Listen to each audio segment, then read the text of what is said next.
देख रहे हैं सवाल से आगे मैं हूं लीना शिगरी। नाज़रीन, कुछ रोज कबल नवाज शरीफ साहब ने बड़े एक तवील अरसे बाद अपनी खामोशी तोड़ी और उन्होंने एक प्रेस कॉन्फ्रेंस की जिनमें उनके हमरा उनकी साहबजादी वजीर आला पंजाब जनाब मोहतरमा मरियम नवाज साहिबा भी मौजूद थी। और नवाज शरीफ साहब ने जो एक बड़ा ऐलान किया, बड़ा तारीखी पैकेज का ऐलान किया, जिसमें उन्होंने 14 रुपए लोगों को पंजाब के उन्होंने कहा कि रिलीफ दिया जाएगा, जो 201 से 500 यूनिट्स तक उस पर 14 रुपए का रिलीफ और अगले 2 माह के लिए। सो जिस पर एक बड़ा रद्द-ए-अमल भी आया और आवाम जिस तरह के इस वक्त हालात से गुजर रहे हैं, इन हालात में क्या अव्वल तो जो हर हमने कंडीशन आईएमएफ की तस्लीम की है, उसके बाद क्या गुंजाइश मौजूद है, आईएमएफ की अप्रूवल्स की क्या इस पे जरूरत है, क्या प्रोविंसेस की सतह पे ये इस किस्म के अनाउंसमेंट्स हो सकती हैं या इस किस्म के फैसले किए जा सकते हैं। और मुल्क की मईशत सबसे जो बुनियादी सवाल है कि इस वक्त इसको एक ग्रोथ ट्रैजेक्टरी पे किस तरह से लाया जाए। इस वक्त जहां पर डेट रीप्रोफाइलिंग की, रिस्ट्रक्चरिंग की बात की जा रही है, और जो बड़ी खबर जो डेवलपमेंट सामने आई वो ये थी कि आईएमएफ जिसकी तमाम कंडीशंस हमने तस्लीम की, उस आईएमएफ के अगस्त के एग्जीक्यूटिव बोर्ड के इजलास के एजेंडे पर पाकिस्तान शामिल ही नहीं। सो गुफ्तगू होगी। हमें स्टूडियोज में ज्वाइन कर रहे हैं सीनियर सहाफी सनाउल्लाह खान साहब। अस्सलाम वालेकुम, बहुत शुक्रिया हमें ज्वाइन करने के लिए। और पैनल में हमारे साथ शामिल हैं सीनियर इकोनॉमिस्ट असद अली शाह साहब। असद साहब अस्सलाम वालेकुम, आपका भी बहुत शुक्रिया ज्वाइन करने के लिए। और हमारे साथ doctor Khaqan Hasan Najeeb sahab, former adviser ministry of finance, आप पब्लिक पॉलिसी एडवाइजर भी हैं, सीनियर इकोनॉमिस्ट। अस्सलाम वालेकुम डॉक्टर साहब, बहुत शुक्रिया आपका भी हमें ज्वाइन करने के लिए। वालेकुम अस्सलाम। Thank you.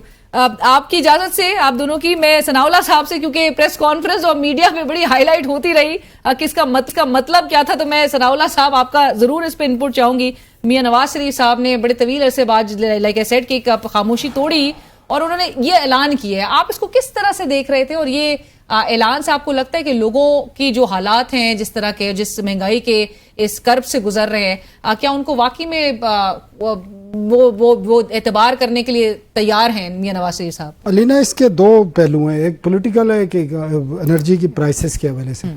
पॉलिटिकल पहलू में ये मुझे नज़र आता है कि नवाज शरीफ बिल्कुल बेबस नज़र आ रहा है।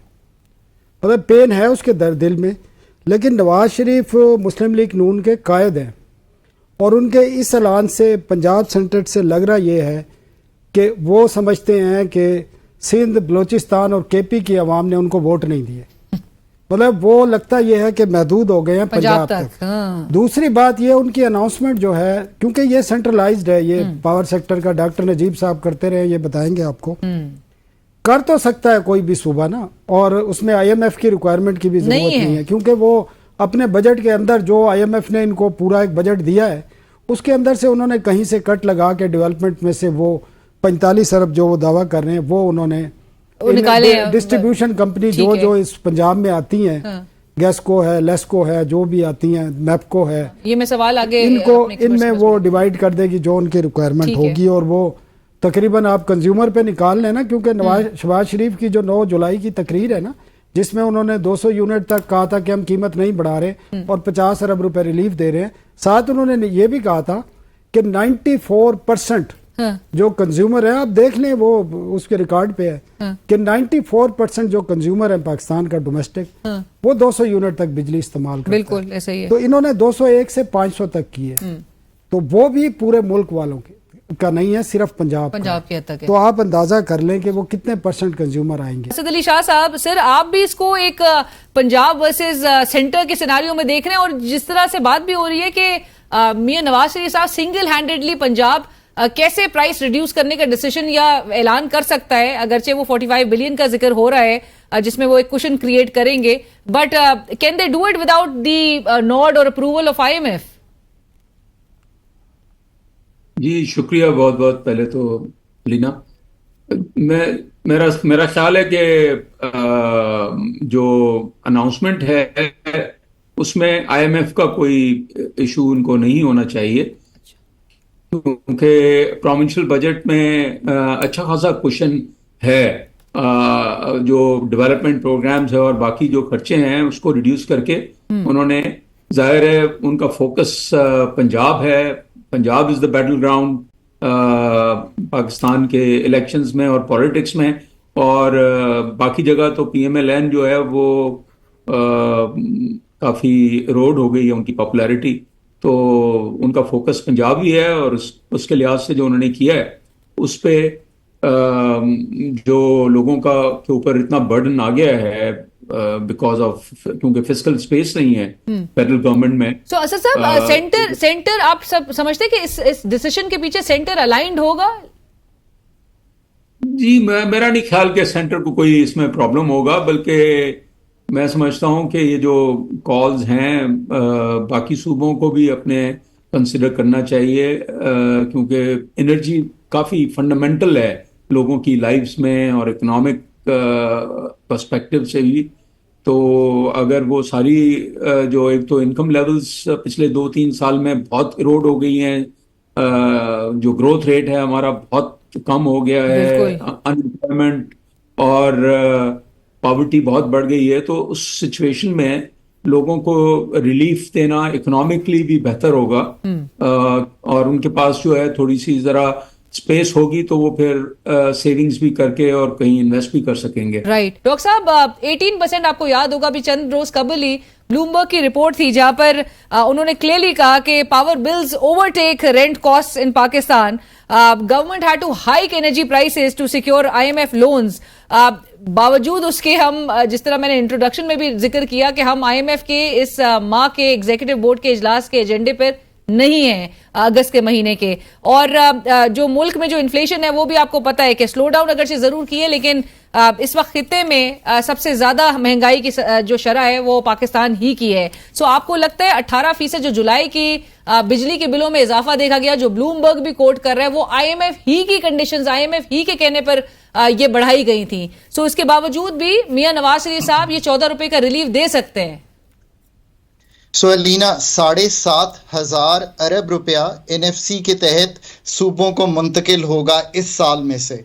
सो ये याद रखिए कि एक बहुत बड़ा चंक जो है सूबों के पास जाता है, तो सूबों के पास स्पेस जो है वो अवेलेबल होती है, उनसे ये सारा पैसा खर्च नहीं होता क्योंकि सूबों में इतनी कैपेसिटी नहीं होती खर्च करने की। सो ये स्पेस निकाली जा सकती थी। ADP को मैं तो पहले ही कहता था, जिसको हम एनुअल डेवलपमेंट प्रोग्राम्स कहते हैं, जो प्रोविंसेस के होते हैं, उनको भी और PSDP को भी इस साल कम रखना चाहिए था, इसलिए कि पाकिस्तान के पास ये बोरोड मनी है और इसको ध्यान से खर्च करना चाहिए। सो इट्स ओके कि इन्होंने ये कर दिया है, but the more important point two think here is कि 2 महीने मौखर करने से क्या हम इस बिजली के सेक्टर को हैंडल कर पाएंगे कि नहीं, जिसका 34 रुपए एवरेज टैरिफ है और डिफरेंट कैटेगरीज में 70 रुपए तक चला जाता है। सनाउल्लाह साहब, आपको क्या लगता है इनकी प्रायोरिटीज को देखते हुए, और आपने जिक्र बीच में आतिफ मियां साहब का किया जिन्होंने कहा कि ये जो लास्ट 2 साल थे वो पाकिस्तान की जो माशी तारीख है उसके बदतरीन साल उन्होंने करार दिया है।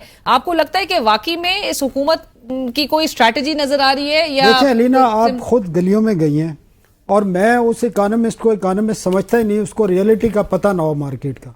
आप गलियों में जाएं, मैं आम लोगों की बात कर रहा हूँ। लोग, पाकिस्तान के 90% लोगों की कैपेसिटी खत्म हो गई है, पेइंग कैपेसिटी। उनके पास खाने को नहीं है। आप देखें बिजनेस बंद हो रहा है, और इसलिए कि आपके पास पैसे नहीं है ना खर्च करने के लिए, तो आप दुकानें खाली हो रही हैं, कारोबार बंद हो रहे हैं, इंडस्ट्री बंद हो रही है, आपकी इन्वेस्टमेंट आ नहीं रही। आपका इस वक्त जो एनर्जी सेक्टर है ना, जिसमें ऑयल और गैस की एक्सप्लोरेशन है, तमाम कंपनियां, गैर मुल्की कंपनियां पाकिस्तान छोड़ चुकी हैं। आपकी पिछले साल 8,000 से ज़्यादा पाकिस्तानी कंपनियां दुबई में जा के रजिस्टर्ड हुई हैं। इस साल जून तक जो 6 माह थे उसमें 3,500 कंपनियां जा चुकी हैं और अभी भी जा रही हैं। जब आप दुनिया की महंगी तरीन बिजली देंगे, आप 45% आप इनकम टैक्स लेंगे, तो लोग क्या करेंगे? यहाँ बिजनेस करेंगे। आप बाहर की कंपनियों को कह रहे हैं कि आप इधर आएं, तो यहाँ के लोग नहीं रुकने को तैयार भाई, बिल्कुल, वो यहाँ से भाग रहे हैं। वो जो आप शुरू में एक बात कह रही थी ना कि लोग भाग रहे हैं, 50,000 डेली जो नई एप्लीकेशन आ रही है पासपोर्ट की, पासपोर्ट ऑफिस की कैपेसिटी उनको पता ही नहीं था, और उसके लिए उनकी 18,000 कैपेसिटी है डेली की, 50,000 डेली एप्लीकेशन आ रही है। और वहां पे भी अब हालत यह है कि 18 लाख, 16 से 18 लाख पासपोर्ट स्टक हो चुके हैं। लोग जाना चाह रहे हैं और जाना चाहिए। उसकी वजह मैं एक बताऊं, जाना चाहिए, उसकी वजह बताऊं, डॉक्टर नजीब साहब मेरी बात से अग्री करेंगे। हमारा सबसे बड़ा मसला एक्सटर्नल सेक्टर का है, और हमारी सबसे ज्यादा इनकम कहां से है? आपके ह्यूमन रिसोर्स जो बाहर बैठे हैं, 33-34 बिलियन डॉलर आपको भेजते हैं। हमें यह तस्लीम करना पड़ेगा कि ना हम इंडस्ट्री चला सकते हैं, ना हम एग्रीकल्चर को कर सकते हैं, ना कोई और चीज। हमारा बेस्ट रिसोर्स हमारा ह्यूमन रिसोर्स है, उसी के जरिए हम इस मुल्क में चेंज ला सकते हैं। ये समझने की ज़रूरत है। पूरी दुनिया को आज ज़रूरत है, रशिया को ज़रूरत है, रशिया इंडिया लोग भेज रहा है अपने ट्रेन करके, बाकी मुल्कों में भेज रहा है, यूरोप में ज़रूरत है, ऑस्ट्रेलिया में ज़रूरत है। आपको ह्यूमन रिसोर्स अपना डेवलप करना पड़ेगा, वही जाके आपको जो देगा। हम यहाँ कुछ नहीं कर सकते। जो हमारी यहाँ पर जो सियासत है और इस्टेब्लिशमेंट है, जो एक यहाँ पर खिचड़ी पकी हुई है, हर 4 साल 5 साल बाद पॉलिसियाँ बदलते हैं। ये डॉक्टर नजीम साहब एनर्जी रिफॉर्म्स करते रहे हैं, इनसे पूछें क्या होता था। ये कहते कुछ थे, होता कुछ था। ये आईपीपीज बनी है, जो सूरत हाल बनी है उस पर भी रिफॉर्म्स हो चुकी हैं। जी बिल्कुल। लेकिन कोई लोगों के किसको करेंगे? ये कौन लोग हैं आईपीपीज? मैं बिल्कुल, ये हुकूमतें भी बनाते हैं, इस मुल्क में गिराते भी हैं। हाँ। तो इन्हीं के यही, और आज से नहीं, ये कई सालों से, कई दिहाइयों से यही बिजनेस कर रहे हैं, यही अपने इंटरेस्ट पैदा कर रहे हैं। असद अली शाह साहब, एक आम आदमी क्यों सर ये क्राइसिस को अफोर्ड करे? उसे ना तो एंगेज किया जा रहा है, ना उसके लिए हालात बेहतर बनाए जा रहे हैं, ना उसको कोई अपॉर्चुनिटी जा रही है। वो बाहर मुल्क छोड़ छोड़ के जाने पर मजबूर किया हो रहा है जिन हालात को। और आपने भी जिस तरह से कहा, ग्रोथ रेट आपकी एक डाउनवर्ड ट्रैजेक्टरी पे है, आपके इनकम लेवल्स का हाल देख लें, पॉवर्टी की हाल आप सिचुएशन देख लें। और ऐसे में इकोनॉमिस्ट सजेस्ट कर रहे हैं कि इस वक्त आपको एक बड़े पॉलिसी चेंज की जरूरत है। क्या मौजूदा हुक्मरानों में इतनी सख्त है कि वो एक बड़े पॉलिसी चेंज को लेकर आ सके और हालात को जो है वो एक बेहतरी की तरफ ले जा सके, जब तक आपकी पॉलिटिकल स्टेबिलिटी भी इतनी पीक पर नजर आए? जी बिल्कुल, मैं आपसे एग्री कर रहा हूं कि कंडीशंस जैसे सनाउल्लाह साहब ने भी कहा काफ़ी ख़राब हैं और कोई स्ट्रेटेजिक शिफ्ट नज़र नहीं आ रहा कि इस इकोनॉमी को कैसे टर्न अराउंड करना चाहिए या हो सकती है। गवर्नेंस भी इम्प्रूव नहीं हो रही है, बल्कि जो पिछली बजट आई उसमें बजाय इसके कि गवर्नमेंट अपना खर्चा कम करती और पाकिस्तान की अगर इकोनॉमी को ठीक करना है तो इस तरह के स्टेप्स या पॉलिसीज लाते जिससे बिजनेस प्रमोट हो, प्रोडक्टिविटी इम्प्रूव हो। आपको अभी तक असद अली शाह साहब कोई सिमत नजर नहीं आ रही इस हुकूमत की उस जानिब? जी, बल्कि बहुत ज़्यादा टैक्स लगा दिया है। और ये जो हमारी किस्मत में लगता है कि आईएमएफ प्रोग्राम फ्रॉम वन आए, पहले ये होता था कि आईएमएफ प्रोग्राम जो है 3 साल के बाद आता था। अब तो लगता है कि हम आईएमएफ प्रोग्राम से निकल ही नहीं सकते। और मेरा अपना ये ख्याल है कि पाकिस्तान को अगर हमने मुल्क को ठीक करना है तो ये आईएमएफ प्रोग्राम से हट के हमें सोचना होगा। और पाकिस्तान की डेट सस्टेनेबिलिटी जो है वो आईएमएफ और वर्ल्ड बैंक और इनके होते हुए नहीं आ सकती। We have to think different और डिस्ट्रप्टिव रिफॉर्म्स करने होंगे, जिसकी तरफ कोई भी सोच भी नहीं रहा मेरे ख्याल में। और ये इसके लिए डेट रिस्ट्रक्चरिंग और रिप्रोफाइलिंग करनी चाहिए हमें, कोई चॉइस नहीं है। अब देखें ना, आईएमएफ प्रोग्राम जैसे आपने कहा कि जो अगस्त में पहले एग्जीक्यूटिव बोर्ड की हम इजलास में जी एजेंडे पे नहीं है, जुलाई में हो जाएगा, फिर उन्होंने अगस्त में बोला। फाइनेंस मिनिस्टर ने बिल्कुल सही कह रहे हैं। उसके लिए मेन कंडीशन, बाकी तो सारी चीजें जो इंटरनली हो सकती थी, अवाम के ऊपर जितना बोझ डाल सकती थी हुकूमत, तो उसने डाल दिया था। अब कंडीशन ये थी कि आप सऊदी अरेबिया, यूएई और चाइना के जो डिपॉजिट्स हैं और जो इमीडिएटली पेएबल अमाउंट्स हैं उसको रोल ओवर करवाएं। यानी इफेक्टिवली आईएमएफ देखें, आईएमएफ डिमांडेड फॉर 3 इयर्स के लिए। आईएमएफ, वर्ल्ड बैंक और ये जो अदारे हैं वो फ्रेंडली कंट्रीज से को कहते हैं कि उनसे आप रिस्ट्रक्चर कराएं ना। ये भी रिस्ट्रक्चरिंग है ना, डेट के उनको रिप्रोफाइल करवाएं, लेकिन अपना वो करने के लिए तैयार नहीं है। और आईएमएफ कंडीशन ये लगाती है कि जी ये 12 बिलियन 13 बिलियन डॉलर्स जो है ये हर साल, तो ये कब तक आप रोल ओवर करते रहेंगे? और जाहिर है चाइना आपको कहेगा कि भाई आप मुझसे करा रहे हो, बाकियों से इंटरनेशनल डोनर्स उनसे क्यों नहीं करा रहे? तो ये इस चक्कर में पाकिस्तान जो है ना वो सैंडविच होता रहेगा। ये अनरियलिस्टिक पॉलिसी है, वन साइडेड पॉलिसी है। आपको हर एक को पता है, रेटिंग एजेंसीज को भी पता है कि आपके यहाँ पाकिस्तान का डेट सस्टेनेबल नहीं है। उसकी वजह से कोई इन्वेस्टर यहाँ पर नहीं आएगा। ये जो कंपनीज बात हो रही थी, कई कंपनीज मल्टीनेशनल्स जो है कंटिन्यूसली पाकिस्तान से पिछले 2 साल से नहीं, पिछले 10, 12, 15 साल से कंटिन्यूसली पाकिस्तान से बाहर जा रहे हैं लोग, और यहाँ पर कोई एफडीआई नहीं आ रही है, और एफडीआई तो छोड़े, लोकल इन्वेस्टमेंट भी नहीं आ रही है। जो आदमी पैसा पाकिस्तान से निकाल सकता है तो वो भी निकाल रहा है। तो ये रियलिस्टिक हकीकतें हैं जिनको एक्सेप्ट करके बिल्कुल हमें अपनी पॉलिसी को प्रैग्मेटिक बनाना होगा। जब तक हम रिकॉग्नाइज नहीं करेंगे प्रॉब्लम को और हम सेल्फ डिसेप्शन में एंगेज रहेंगे और तो हम बेहतर नहीं हो सकते। एब्सोल्युटली। नाजी, प्रोग्राम में वक्त हुआ एक ब्रेक का, ब्रेक के बाद डिस्कशन को आगे बढ़ाते हैं। Nazi, welcome back. ब्रेक के बाद डिस्कशन को आगे बढ़ाते हैं। डॉक्टर साहब, डॉक्टर खाकान नजीब साहब, जिस तरह असद अली शाह साहब भी कह रहे थे, हम ये आईएमएफ के वैसे, और and you dealt with the IMF as well, executive board के इजलास में फाइनेंस मिनिस्टर तो यकीन दहानी कराए थे जुलाई में होंगे, अगस्त अब नजर आ रहा है कि अगस्त में भी नहीं है, सितंबर का कुछ पता नहीं है। क्यों नहीं है हम एजेंडे पर आईएमएफ के? So अलीना, दोनों पार्टिसिपेंट्स ने बहुत ही इंपॉर्टेंट गुफ्तगू की है। Let me try and add some value to this.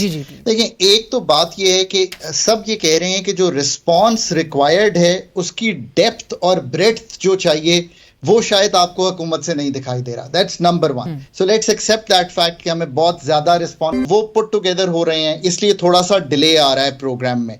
मुझे जरा इजाजत दें, जी मैं खाकान से पूछूं कि ये वन साइडेड पॉलिसी नहीं है कि आईएमएफ जो है ये कंडीशन लगाता है कि चाइना अपना रिप्रोफाइल करे, रिप्रोफाइलिंग हो गई ना, मतलब रोल ओवर कर ले, रिस्ट्रक्चरिंग ही हो गई ना, आगे कर दे पैसे, और सऊदी अरेबिया भी करे और यूएई भी करे, और वो पिछले 2 साल से भी करते रहे हैं। जबकि वर्ल्ड बैंक और एशियन डेवलपमेंट बैंक जो दूसरे अदारे हैं उनको नहीं कहा जा रहा। तो भाई सब करें ना। अब मुझे बताएं कब तक चाइना करता रहेगा? और जब आपको जरूरत पड़ती है, चाइना कहता है वो आप हमारे पास आते हैं कि जी सी पैक कर लें, आपको एनर्जी के लिए हमारे पास। तो चाइना भी तो यही बात कर रहा है ना। आप ये क्यों नहीं समझ रहे कि ये वेस्ट का जो अप्रोच है, ये आईएमएफ को जो हमने लैंडर ऑफ लास्ट रिजॉर्ट बनाया हुआ है, उनकी सिर्फ बातें 2-3 अदारे मानते हैं, एशियन डेवलपमेंट बैंक और वर्ल्ड बैंक और कुछ अदारे। प्राइवेट सेक्टर जो फंड्स हैं वो तो उस पर भी अवेलेबल नहीं है। बावजूद आईएमएफ अगर प्रोग्राम आता है फिर भी जो है कोई इंटरनेशनल इन्वेस्टर्स जो हैं वो नहीं आएंगे आपके पास, बिकॉज उनको पता है कि आप ये रोल ओवर हो गए हैं। अगले साल जो है अगर $22 बिलियन आपने इस साल देने हैं, तो अगले साल ये जो अगर $10 बिलियन आपने रोल ओवर किए हैं तो वो 22 से ऐड हो जाएंगे ना। वो कैसे देंगे आप? जी डॉक्टर साहब। देखिए, कोशिश इस तरह से है कि आप थोड़ा सा हम एक तो फंड के प्रोग्राम को समझें। देखिए, फंड का प्रोग्राम एक स्टेबलाइजेशन प्रोग्राम होता है। मैक्रो स्टेबिलिटी आज भी इकोनॉमी में दिखाई दे रही है। इन्फ्लेशन डाउनवर्ड ट्रेंडिंग है, करंट अकाउंट संभल गया है, रिजर्व्स का बिल्डअप कॉन्सिक्वेंटली हो गया है। पाकिस्तान को किसने रोका है कि वो फंडामेंटल रिफॉर्म्स करे अपने? आईएमएफ पे बहुत बोझ डाल देना ये भी दुरुस्त बात नहीं है। फंड ने इस दफा भी जो आपके साथ निगोशिएशन किया, आप बेहतर निगोशिएशन कर सकते थे। 11 दफा अलीना जो प्रेस रिलीज है उसमें टैक्स का लफ्ज है, एक्सपेंडिचर रिफॉर्म्स का लफ्ज एक दफा भी नहीं है। पाकिस्तान अथॉरिटीज जो हैं वो अपनी टीम बेहतर कर लें और ये उनसे निगोशिएट प्रोग्राम बेहतर कर सकती थी। बजट, आई एग्री, बजट की अप्रोच पेपर ही गलत लिखा गया है। उसको लिखा जाना चाहिए था from the expenditure side 24% current expenditure को आज की कंडीशनैलिटी में बढ़ाना नहीं ठीक था। फंड ने भी नहीं उसको उस तरह देखा, आपने भी नहीं देखा। But having said that, you got the stabilisation, you will have the rollovers, you have a build up in your FX reserves. Now today is the time. आपको किसने रोका है कि आप अपने एक्सपेंडिचर रिफॉर्म्स ना करें? आपको किसने रोका है कि आप अपने एग्रीकल्चर की प्रोडक्टिविटी ना बढ़ाएं? आपको किसने रोका है कि आप एनर्जी सेक्टर की तश्कील ना करें? आपको किसने रोका है पाकिस्तान में कि आप अपने टैक्स के निज़ाम को मतलब उस तरह से कमाल है वैसे डॉक्टर साहब कमाल बात करते हैं आप मुझे बताएं। डॉक्टर साहब मुझे बताएं, आप एक्सपेंडिचर की बात करते हैं। वन थिंग जी डॉक्टर, पिछले 10 साल में सना आपने 15 एफबीआर के हेड्स तब्दील किए हैं। जी जी आईएमएफ ने कहा था ये करने को। What I am trying to put to the nation is कि आईएमएफ के प्रोग्राम से एक हद तक ये स्टेबलाइजेशन आपको मिल सकती है। डीपर सर्जरी सारी आपने करनी है। असद ने ठीक कहा, आईसीयू का डॉक्टर आईसीयू की टेबल से निकाल के सर्जिकल टेबल पे ले आया है। अब आप रिफॉर्म जब भी तय मेरे सवाल का जवाब नहीं दे रहे ना आप। मेरा सर सवाल ये आपके है, असद साहब मैं जवाब IMF देता हूँ। जो मल्टीलैटरल आपके दूध के preferred बच्चों के creditors दूध पे एग्जाम्पशन नहीं दे सकते, आप 60-65 बिलियन डॉलर रोल ओवर करने की डिमांड कर रहे हैं। वो आपको बच्चों के दूध के डब्बे पर उन्होंने एग्जाम्पशन नहीं दी इस दफा, बिल्कुल। उसमें उन्होंने 18% जीएसटी ठोक दिया है। तो आप कह रहे हैं 60-65 बिलियन डॉलर वो रोल ओवर कर देंगे या रीप्रोफाइल कर प्रॉब्लम देंगे। देखें, सना इसको साहब भी सना प्रॉब्लम जो मैं है ना, समझा दूं ये कैसे होता है। एक मिनट जरा मुझे बात ये करने ऐसे जी दें। जी नहीं असद होता। साहब, जी देखिए, असद साहब। आईएमएफ जो ये स्टेबलाइजेशन है ना, ये एक फिक्शन है। आईएमएफ स्टेबलाइजेशन नहीं करा रहा। देखें, आप जो ये बात कर रहे हैं एक्सपेंडिचर कंट्रोल रिफॉर्म्स वगैरह, आईएमएफ के कहने पे हम टैक्स बढ़ा देते हैं। आईएमएफ ये क्यों नहीं कर रहा कि आप अपना एक्सपेंडिचर कम करें? आप ये बताएं ना। मैं आईएमएफ की जो प्रोग्राम है, मैं ये कह रहा हूं कि उससे स्टेबलाइजेशन नहीं आ रही है। ये एक फिक्शन है। फिक्शन भी ऐसी है जिसपे कोई बिलीव नहीं कर रहा। अब हम उस सिचुएशन पे आ गए हैं। Asad sahab, simultaneously you also mentioned that you need to have a parallel strategy for it. अगर आईएमएफ पे निसार नहीं करना तो आपके पास भी तो कुछ हो। एग्जैक्टली क्योंकि आईएमएफ का जो प्रोग्राम देखें, आईएमएफ जो कहता है वो तो हमें करना ही पड़ता है ना। तो हमारी पॉलिसी जो है वो तो आईएमएफ ही बना रहा है, हम कहां बना रहे हैं भाई। बात यह है जो खाकान कह रहे थे कि हम एक्सपेंडिचर को क्यों नहीं कट कर रहे हैं, इसलिए कि आईएमएफ उस पर इंसिस्ट नहीं कर रहा। आईएमएफ इंसिस्ट कर रहा है कि आप और टैक्स बढ़ा दें, आप टैरिफ बढ़ा दें। अच्छा, जैसे खाकान कह रहे थे, हमारा मसला ही ये है कि हमने पिछले मतलब 7-8 साल में जो सीपैक में हमने एनर्जी कैपेसिटी बहुत बढ़ा दी। कैपेसिटी चार्जेस उस वजह से हैं, टैरिफ इसलिए महंगा है कि हम पूरी बिजली वो बेच नहीं पा रहे हैं ना। अगर हम अच्छा वो इसलिए भी नहीं बेच रहे हैं कि उसकी डिमांड भी कम हो जाती है, बिकॉज बहुत महंगी है। आप अगर एनर्जी क्राइसिस को सॉल्व करने के लिए भी एक्चुअली आपको डिमांड क्रिएट करनी पड़ेगी, आपको टैरिफ को कम करके करना पड़ेगा, तो आपकी कैपेसिटी चार्जेस और टैरिफ जो है ना उसकी कॉस्ट रिड्यूस होगी। अच्छा, ये क्यों नहीं आईएमएफ कहता?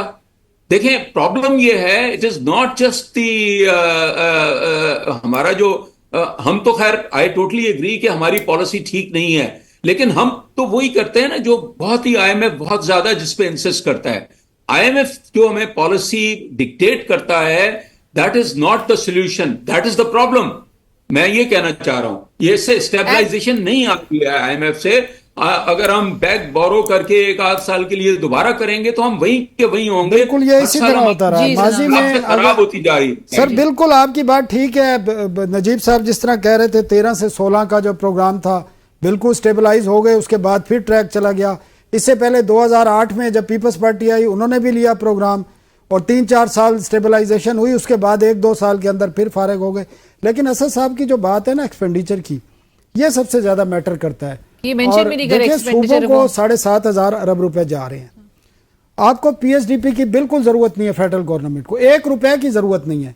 फेडरल गवर्नमेंट का काम क्या है भाई? तरक्याती। आप 75 अरब रुपए अपने अरकान पार्लियामेंट के लिए रख दिए, आप सियासत कर रहे हैं।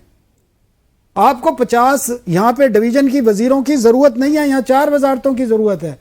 नॉर्वे का या किसी डेवलप्ड वर्ल्ड का जिनकी जीडीपी बहुत ज्यादा है हमसे, वो साइकिल पे फिरते हैं। यहाँ 24 करोड़ की BMW सेडन गाड़ियां, बुलेट प्रूफ 8-8। जी जी। प्राइम मिनिस्टर साहब का काफिला देख लें, वजीरों का देख लें, नहीं जरूरत इनकी हमें। इस सूरत हाल में हमें तो सुजुकियों में फिरना चाहिए भाई, नहीं जो सूरत हाल है। लेकिन ये ऑस्टेरिटी और उसके नाम पर जो कुछ भी नहीं है, वो सब वो आज से नहीं बन रही, हर हुकूमत बनाती आप इसको देख लेना एग्जाम्पल। आप दुनिया की सबसे बड़ी इकोनॉमी जो है अमेरिका, वहां पर प्रेसिडेंट जो है वो 16 मिनिस्टर्स के साथ 13 मिनिस्टर्स के साथ जो है पूरी दुनिया की सबसे बड़ी इकोनॉमी चलाते। हमारे पास 70-80 मिनिस्टर्स होते हैं। मुझे बताया, one of the poorest economy. Right नाजी, प्रोग्राम में वक्त हुआ एक ब्रेक का। ब्रेक के बाद डिस्कशन को आगे बढ़ाते हैं। Welcome back. ब्रेक के बाद डिस्कशन को आगे बढ़ाते हैं। डॉक्टर साहब, ऐसे में हल किस तरह से निकाला जाए, इकोनॉमी को वापस से ट्रैक पे किस तरह से लाया जाए? If they don't have a plan, मुसलसल इंसार आईएमएफ पे है, आपको कोई एक सिल्वर लाइनिंग नजर आ रही है इस पूरे सिचुएशन में? तो देखिए, एक तो ये बात बिल्कुल दुरुस्त है कि पाकिस्तान ने अपनी थिंकिंग को आउटसोर्स किया हुआ है, वेदर वो फंड का प्रोग्राम हो, मल्टीलैटरल के प्रोजेक्ट्स हो, कंसल्टेंसीज हो। अपनी जब तक कैपेबिलिटी बिल्ड नहीं करेंगे एनर्जी सेक्टर में, you need to put people in positions जो इंपॉर्टेंट हो, वो प्रोफेशनल्स हो, वो इस एनर्जी सेक्टर को ठीक करें। मैं एक मिसाल दे रहा हूँ, you need an FPR person for at least 3 to 5 years to come up with a home grown strategy to take it forward responsibly. अब एक और चीज मैं बहुत इंपॉर्टेंट ये हमेशा कहता हूं, ये IMF का प्रोग्राम नहीं है, ये पाकिस्तान का प्रोग्राम है, जिसको IMF की एक फैसिलिटी जो है सपोर्ट करती है, जिसको आप EFF कहते हैं। आपको कभी भी कोई नहीं रोकता, और ये मैं मतलब इतने वसूख से कहता हूं, मैं MEFP, जिसको memorandum of economic and financial policies Pakistan का था, 13-16 में कभी कोई शोर नहीं मचता था पाकिस्तान में कि जी फंड ने ये कर दिया, फंड ने वो कर दिया। Exactly. इसलिए नहीं मचता था कि हम होम ग्रोन प्लान लेकर जाते थे। हम MEFP, मैं खुद बैठ कर 6ठे फ्लोर पर, सना मेरे पास वहां कई दफा आते थे, मैं लिखा करता था, सो दैट हम प्रोग्राम को टफली निगोशिएट करें, अपनी टर्म्स पे करें, अपने कॉन्टेक्स्ट को देख के करें, और हमने स्मूथली वो प्रोग्राम चलाया। $24 अरब के रिजर्व्स थे जब प्रोग्राम से बाहर आ रहे थे। उसके बाद अगेन डीरेल हो गए, बिल्कुल ये बात दुरुस्त है, सना ने ये मेंशन किया। अब जहां खड़े हुए हैं, ये आपको टाइम एंड स्पेस बाय हो गया है, किसी ने आपको वो सारे काम करने से नहीं रोका जो आपको 3 काम है ना आपने करने हैं। Cost of doing business handle करनी है, पाकिस्तान की ईज ऑफ डूइंग बिजनेस बनानी है, और exactly. तीसरा पाकिस्तान की फाइनेंशियल इंटरमीडिएशन करनी है। Right. So here are 3 things that I'm telling you to do. What I'm trying to tell you today is, अब ग्रोथ का क्या मसला है, इस पे I'm going to take a second. जी समझना ये है कि ग्रोथ हमारी बैलेंस ऑफ पेमेंट कंस्ट्रेंड है। अब इसका मतलब ये है कि जैसे ही ग्रो करना शुरू करते हैं जी, इंपोर्ट्स का बोझ ऐसा बनता है कि करंट अकाउंट का खसारा खड़ा हो जाता है, और हम अपनी ग्रोथ में 17-18 में भी गिर पड़े, 22 में भी गिर पड़े। ये एक कंसिस्टेंट फिनोमेना है।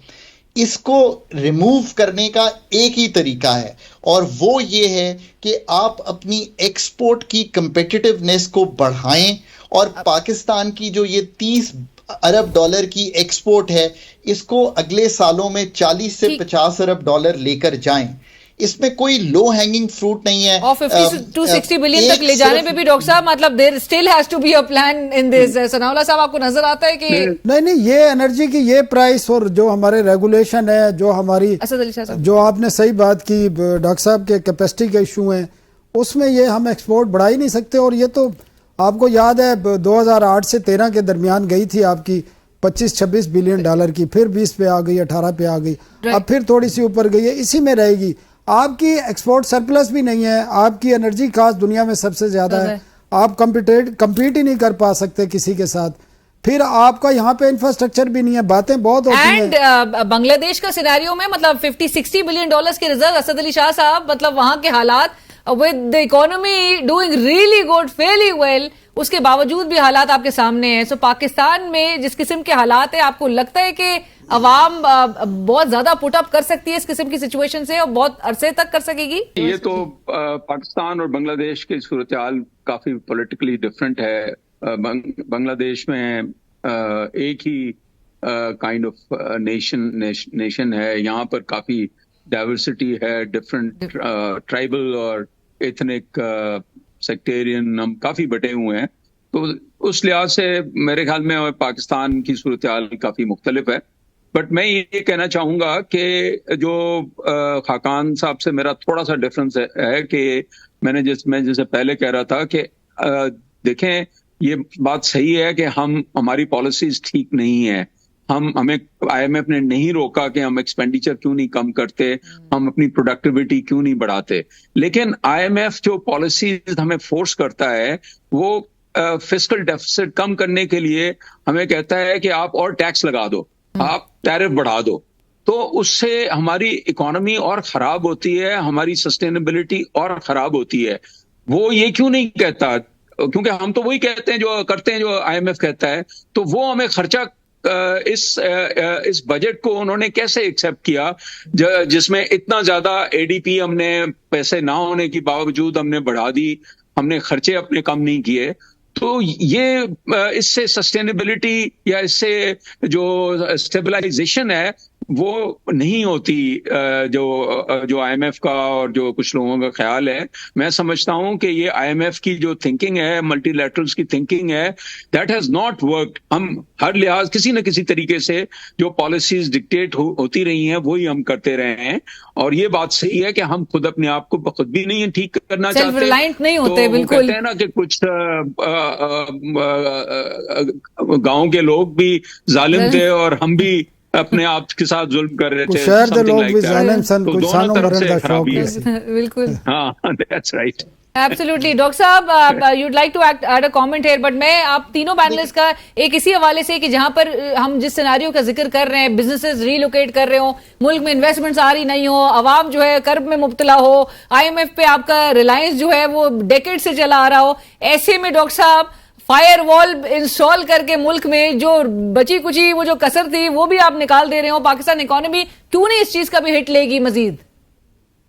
ये बात सही है, बट मैं अभी देख रहा था कि जुलाई की जो एक्सपोर्ट्स हैं आईटी सेक्टर थोड़ी improved है। they've come out much improved, which is a good sign for Pakistan. I mean, मुझे sustenance और orderly movement इकोनॉमी की और मैक्रो स्टेबिलिटी तो चाहिए ही चाहिए। एक मैं फिर गुजारिश करूं कि पाकिस्तान में किसी कीमत का तायुन ना बिजली की, ना पेट्रोल की और ना ही गैस की आईएमएफ करता है। माजरत के साथ प्लीज बिलीव कीजिए कि एक नेपरा कीमत देती है, आईएमएफ सिर्फ ये कहता है कि कॉस्ट ऑफ रिकवरी करें। आप उसमें सब्सिडी डालना चाहते हैं, आपने अभी पंजाब से डाली, आपने अभी यहां से डाली, आईएमएफ ने कुछ नहीं कहा आपको। आपने उससे पहले मेरा ख्याल है 1400 अरब की सब्सिडी रखी हुई है, तब भी आईएमएफ ने कुछ नहीं कहा। So please IMF does not dictate, ये गवर्नमेंट ऑफ पाकिस्तान ही का डिसीजन है। नेपरा ने एक बिजली का तायुन किया, मैं भी हुकूमत को ये कह रहा हूं उसको प्लीज पास ऑन कीजिए, पर मैं साथ साथ ये भी कह रहा हूं कि आईपीपी से रीनिगोशिएट करें, रीप्रोफाइल करें। 3 रुपए 28 पैसे डेट सर्विसिंग सरचार्ज है, उठा लें ये टैरिफ से, बिकॉज ये टैरिफ में नहीं होना चाहिए। 18% जीएसटी है, उठा लें ये टैरिफ से। 7.5% एडवांस इनकम टैक्स है, उठा लें ये टैरिफ से। पाकिस्तान की गैस को दें, अच्छे पावर प्लांट्स को घरों से रोकें। मैं ये सारी चीजें साथ कह रहा हूं ना। अगर ये आईएमएफ ये कहना शुरू कर देना तो फिर पाकिस्तान में लोग कहेंगे लो जी अब वो हमें ये भी बताएंगे कौन सा पावर प्लांट चलाना है। माजरत के साथ keep the IMF programme to a minimum, tax की मद तक रखें उनको, बाकी सारे काम कर देंगे तो टैक्स बढ़ाने नहीं पड़ेंगे। डॉक्टर साहब मुझे एक बात बताएं, डॉक्टर साहब मुझे बताएं, जब आपका हमेशा से 20, 25, 30 साल से फॉरेन आपके रिजर्व का एक्सटर्नल साइड का आपका क्राइसिस है, फिर मुझे बताएं ये नवाज शरीफ हुकूमत ने पिछले दौर में जो 4 एलएनजी इंपोर्टेड एलएनजी पे लगाए और 2 कोल इंपोर्टेड पे लगाए, इसकी जरूरत थी? और मुझे बताएं 2016 से अब तक कितना पैसा इस इंपोर्टेड एलएनजी और कोयले पे लग चुका है? मुझे बताएं। $50 बिलियन से ज्यादा लग चुका है।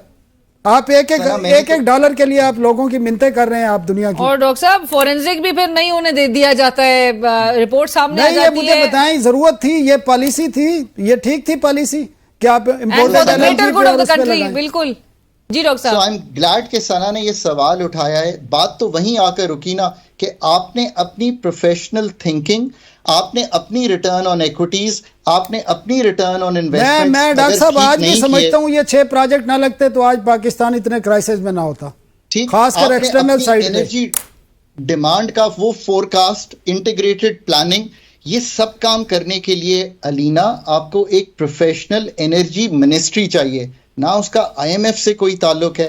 इसका आई मीन हमारे जो इनकम्बेंट्स हैं they claim to be in government for decades, उसके बावजूद भी I mean we have not been able to evolve and we have not been able to develop a complete, जिस तरह आप कह रहे हैं एनर्जी मिनिस्ट्री होनी चाहिए। इतने हमें पॉलिसीज के बताए जाते थे कि जी 2030 में उसके हम बड़े इफेक्ट्स देखेंगे और मुल्क पता नहीं कहां से कहां एशियन टाइगर बनाने के दावे। हम अभी तक एक एनर्जी मिनिस्ट्री नहीं उस तरह की बना सके।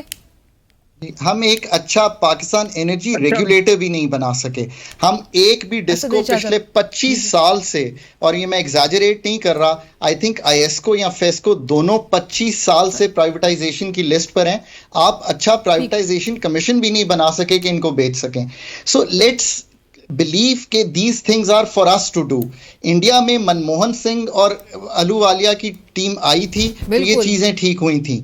प्लीज बिलीव करें कि आपको अपनी they went to the IMF यही तो जी। और सर यही तो मैं कह रहा हूं मनमोहन कि सिंह हमें- रॉयल फैमिली से नहीं था, इधर तो रॉयल फैमिली है जी असद अली शाह साहब। इख्तिदार में, बताएं जी। जी यही तो मैं कह रहा हूं कि हमें अपने आप को ठीक करने के लिए खुद ही होम ग्रोन रिफॉर्म्स करने पड़ेंगे। और ये लेकिन इस बात का जवाब नहीं मिला कि आईएमएफ जो है वो $12 बिलियन जो हैं फ्रेंडली कंट्रीज जो हैं 3 मुल्कों से कहता है कि आप रीशेड्यूल करें, आप रीस्ट्रक्चर करें, रोल ओवर करें, लेकिन वर्ल्ड बैंक और एडीबी से नहीं कहता। बाकी से क्यों नहीं कहता? Right. ठीक है अपने ना करे लेकिन उनसे भी करवाए ना, सबके लिए सबको करना चाहिए।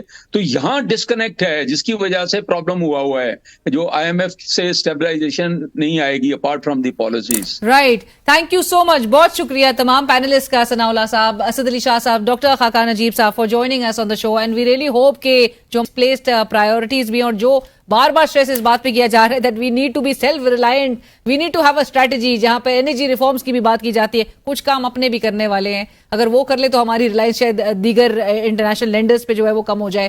प्रोग्राम की टीम अलीना शिकरी को इजाजत दीजिए, अल्लाह हाफिज।